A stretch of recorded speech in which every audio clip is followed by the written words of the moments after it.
National Guard has finally left Capitol Hill.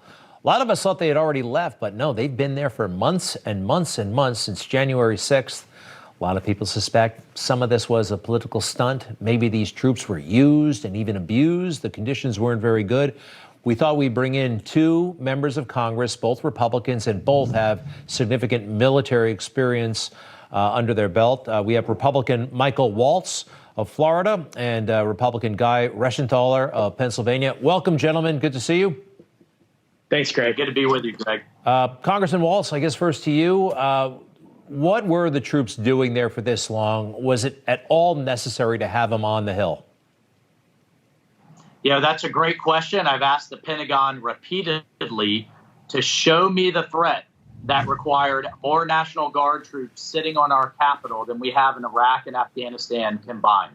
You know, what is this massive horde that's coming over the horizon in a surprise attack that requires, on top of one of the most policed cities in the nation, to have a brigade's worth of soldiers? And keep in mind, Greg, these aren't active duty soldiers. They have real lives. They have jobs, businesses, families that they're away from for all this time. And importantly, the Guard is a strategic asset for domestic missions that the states really need. They've been used for COVID, for testing, for social unrest, natural disasters, and they still have to go overseas. They constitute about 30% of our force that goes overseas on deployments. And yet on top of all of that, they've been sitting on Fort Pelosi with no threat, staring at a fence for Lord knows what. And one could only guess for political optics, as you mentioned in your opening.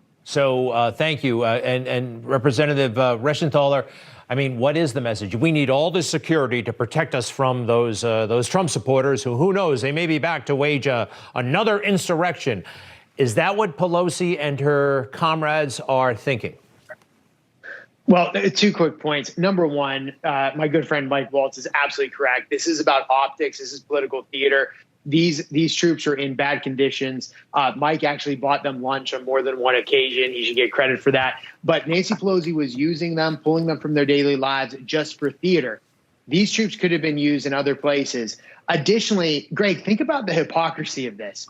As soon as there is a perceived threat by House Democrats and Democrats in the Capitol, in comes the troops, up goes the walls. But if you're somebody on a border town, they want to tear down those walls. Or if you're in a neighborhood and we want to have police protection, they want to defund the police. It's nice of them to say that when they have walls around the Capitol and private security guards, but your small town can't have police, or they want to defund those police, and your border town in Texas or along the border can't have a wall. That's the hypocrisy of the Democrat Party right now. Pretty wild. And we saw some pictures. They're sleeping on the floor. Did they get that straightened out? I mean, we saw those reports back when it was still cold out that they were on the floor. The food was crummy, but surely at least they fixed this. I know you brought them lunch there, Congressman Waltz, but they got out of the garage finally, didn't they?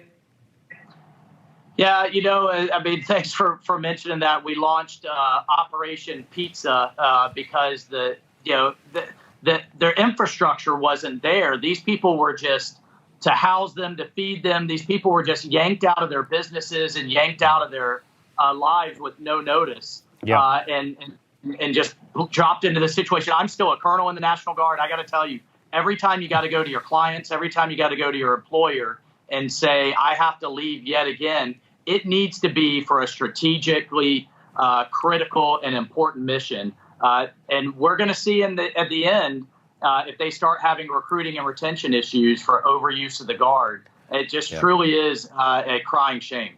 Both of you voted against the commission, forming a 9/11 style commission. At first, hey, I wanted a commission. I want to find out why there wasn't a perimeter. I want to find out what happened to Ashley Babbitt, why that officer opened fire.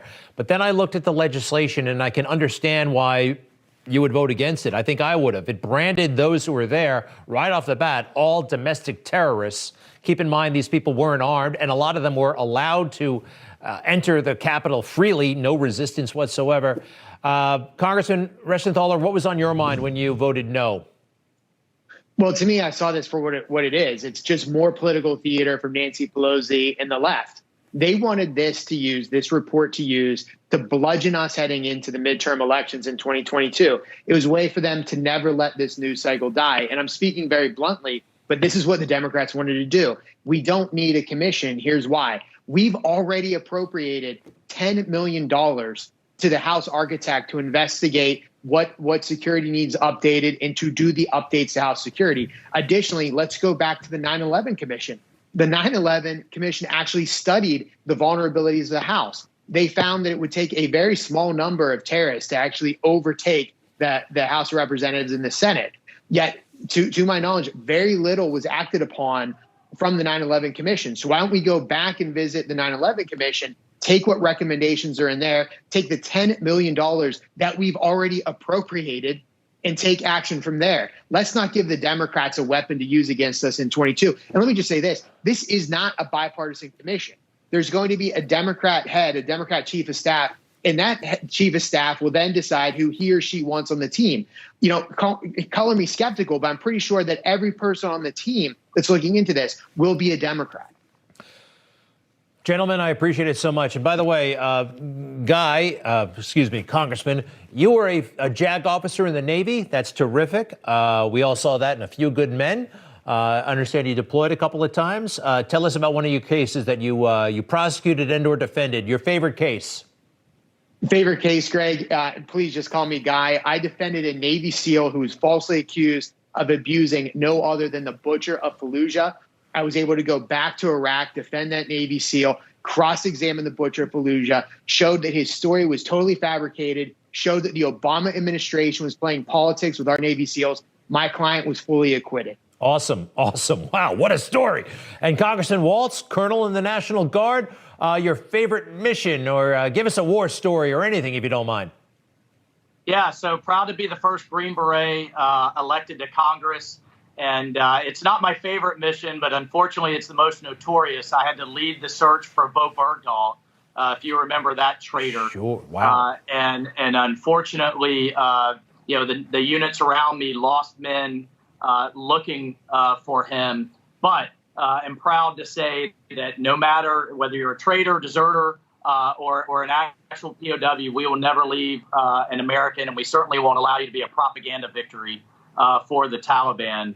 But I was then the first to go on national television and say, when Obama is calling him a hero, say, time out, America, put up your ticker tape parade.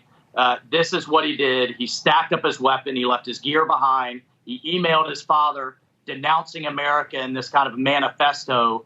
And like to say, I also led the charge for accountability to get him booted out of the Army. But unfortunately, he didn't get time in prison. And those men and women who died and were hurt looking for him will never come home. That was wild. That was totally wild. Well, great work, both of you. Congressman Michael Waltz, Congressman Guy Reschenthaler. You want to hear my favorite mission? Next time. Next time. We're out of time, but it doesn't quite compare to what you guys were involved in. Very cool. All right, Semper Fi, Greg. All right. Semper Fi, have a great one, and we'll be right back.